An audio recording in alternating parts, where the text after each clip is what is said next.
willing ka pa bang makatrabaho si Ines Veneracion? Of course. In fact, may natapos kaming film with, ay, bawal pang sabihin. Oo, bawal ka. So, Meron nakawork kaming, siya? yes, recently, under Viva din, may katatapos lang kaming film, ang title In Thy Name. Ngayon, may 2 days ago, katatapos lang ng aming comedy film.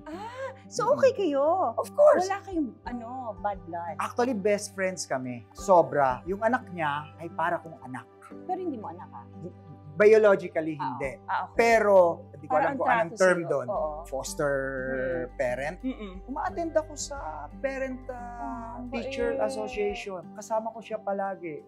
Mula baby hanggang... Kasi ang closeness namin ni Ines, 17 years kami na naging mag-girlfriend, boyfriend. Oo. Yes. And wala kaming anak. Parang yung anak niya, nung nagkaanak siya, kasi yung closeness namin, sabi ko nga sa'yo, hanggang ngayon, ano pa rin kami, best friends pa rin. Ang bait naman. Yung anak niya ang considered na anak ko. Tinuturing ko siyang anak.